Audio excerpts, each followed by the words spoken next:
জ্বালানি স্বল্পতায় সক্ষমতা থাকলেও পুরো বিদ্যুৎ উৎপাদনে যেতে পারছে না কেন্দ্রগুলো।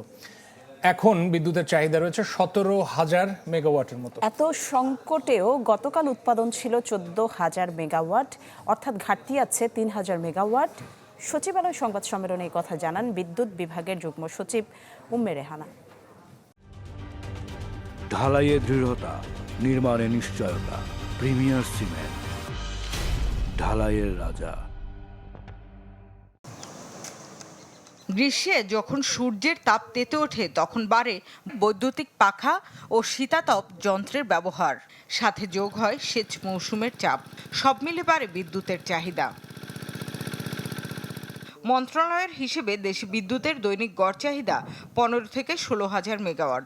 শীতকালে এটা আরও কমে গেলেও গরমকালে 17 থেকে 18,500 মেগাওয়াট পর্যন্ত বাড়ে।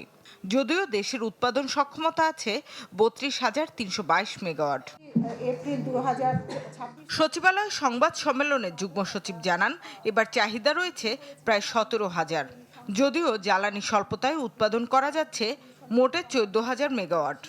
গত বছরের তুলনায় এবছরের চাহিদা কিন্তু অনেক বেশি, কিন্তু জ্বালানি সংকটটা অনেক বেশি অসহনীয় পর্যায়ে চলে গেছে এবং আমরা আজকের এই উৎপাদনের যে প্রজেকশন দেখানো হয়েছে সেখানে প্রায় 14,000 মেগাওয়াট আমরা বিদ্যুৎ উৎপাদন করতে পারবো।